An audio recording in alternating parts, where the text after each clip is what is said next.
Welcome to Arts and Entertainment Ministries and our brand new series on Christianity and creativity. Today we're going to talk about God's creativity. But before we jump in, be sure to subscribe to our channel so you know when the next video is going to be released. Now let's dive in. One of the first things we learn in the Bible is that God is the creator. He's the author of all things, and creativity is at the core of his being. And then we learn that we're made in God's image. To use a Latin term, we're made in the Imago Dei. And this comes from Genesis 1:26. Then God said, "Let us make mankind in our image." What's curious here is that very few churches talk a lot about how we are creatives and creative people because we're like our Father in heaven.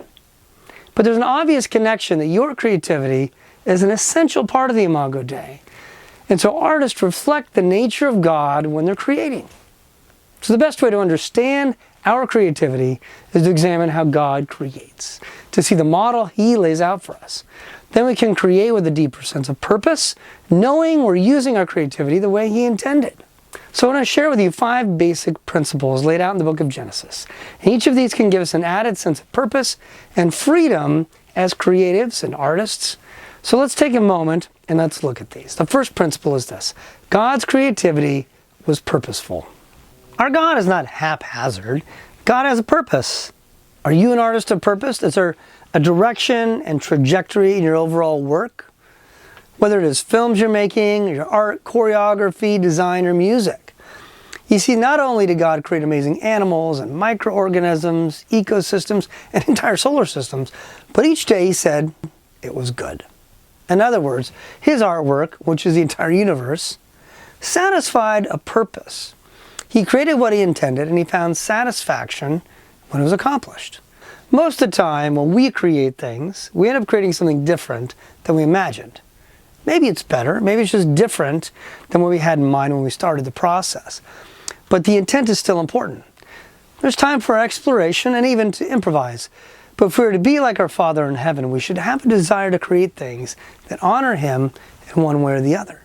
And I hope it's the same for you. I hope the art you create is purposeful and you experience that satisfaction when you finish a project where you can look back and say, it is good.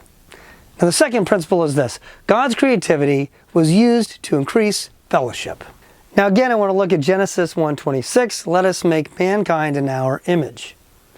God is not a God of isolation, but a God of community. See, of the Father, the Son, and the Holy Spirit. Let us make him in our image. On top of community within the Trinity, God desired fellowship with Adam and Eve. And he designed Adam and Eve for fellowship with each other. They found comfort and community together. Genesis 2 tells us it's not good for man to be alone. We need each other. And on top of that, the final aspect of this is God designed you and I to be fruitful and to increase fellowship by having children and grandchildren and filling the earth. So at every level, God's desire is to increase fellowship and community. So is that the intent in your art? To bring people together, to increase community and unity? This does not mean ignore issues of injustice or dishonesty that need to be addressed. But it does mean that even when we address difficult subjects, our goal is not just to criticize or express or vent our anger. Our goal is still to bring healthy closure and to build toward peace. After all, God calls us to repent so we can be reconciled with him and be restored in community. So whether it is the art we create or how we live our lives, the goal should always be to increase fellowship. Now to the third principle. God took pleasure in his creation. He was not some distant or disconnected being. He created with pleasure, enjoying the process as well as the product. Think about it. He could have created everything in an instant, but he didn't.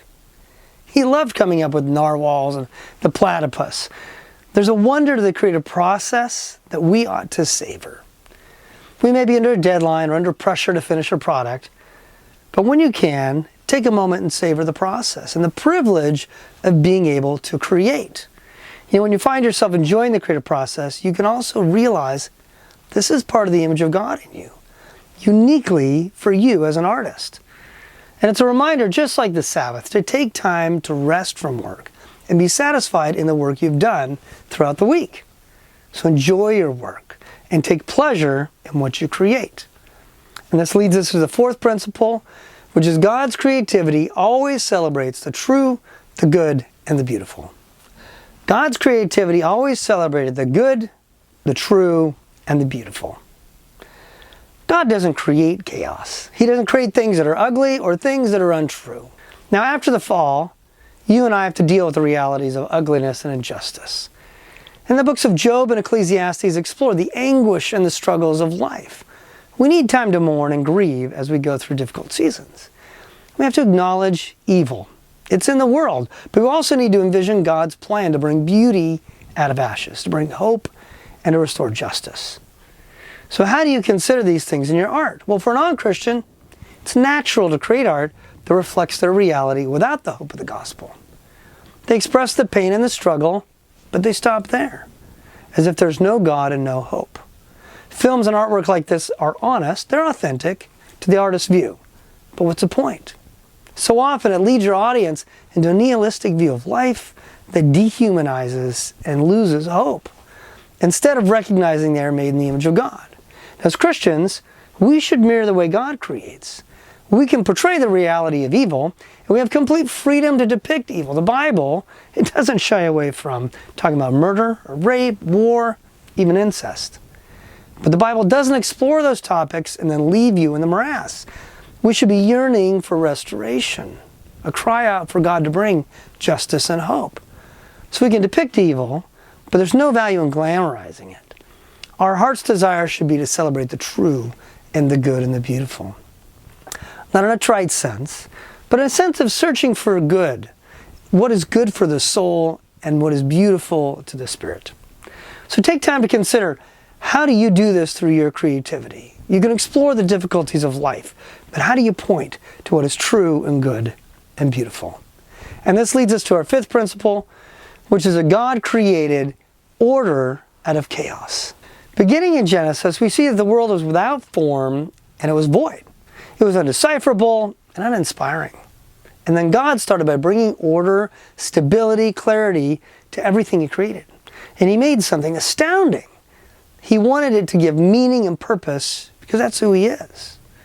Just consider the categories described during the days of creation, right? God made the sun to rule over the day, the moon to rule over the night, the birds to rule over the air, and the fish to rule over the sea. And then on top of all this, He made you and I to take care of this wonderful creation. Now, some people may worry about order being restrictive, but I'm not speaking of order without freedom. Freedom actually thrives when we can depend on the stable nature of creation. We need to trust gravity, the heat of the sun, the light of the moon. God's order in creation establishes a stability that's fertile soil for our creativity. Within that structure, there's still cycles of flowers blooming and seasons changing and the ebb and flow of life. See, the order and meaning are the foundation for our creativity. And we should strive to create in a similar manner. This doesn't mean spell it all out precisely. Proverbs 25:2 tells us, "It is the glory of God to conceal things, and it is the glory of kings to search them out." There's a place for mystery. Everything does not need to be explicit and literal. The Bible is filled with poetry, and Jesus Himself spoke in parables. Sometimes the power of art is like those parables. It can speak powerfully precisely because it's nuanced. It draws you in to consider something more deeply.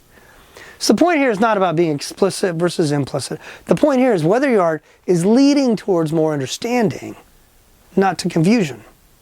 See, there's some artists who rage against social norms, but they don't offer anything else. They're destructive, leaving their audience to sit in the resulting chaos and confusion. A Christian should be the opposite. They should offer hope and meaning and clarity to their culture.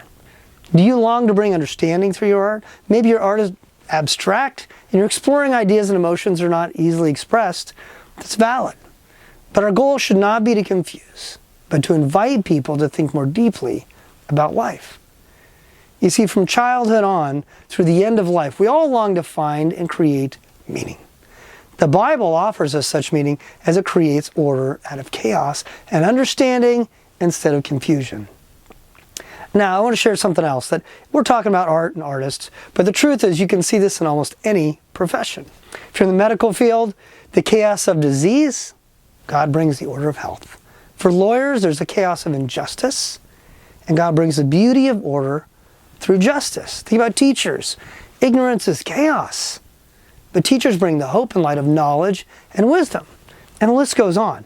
God uses all of us to bring order out of chaos, no matter what career we're in. Now, to recap the 5 principles of God's creativity, let's look at these. God is purposeful. Second, he increased fellowship. Third, he found pleasure in creativity. Fourth, he celebrated the true, the good, and the beautiful. And 5, he brought order out of chaos. So what's the takeaway in all this? Your creativity comes from God, and he has gifted you to use your talents and insights. And the more you understand the one who gave you those gifts, the more joy you will find in expressing them and finding your identity and being like the great artist who created the universe. There's tremendous freedom in imitating a God who speaks in parables and oracles and poetries. He longs to give us meaning while communicating to us in very creative ways. He'll do whatever it takes to speak to you and to me. So be encouraged. God cares deeply about your creativity. And be creative. Make great art. And don't let anyone look down on you because you're an artist, but take confidence knowing that creativity is a gift from God and reflects the very character of God. Now, the content in this video is part of a presentation from our Arts and Entertainment Institute.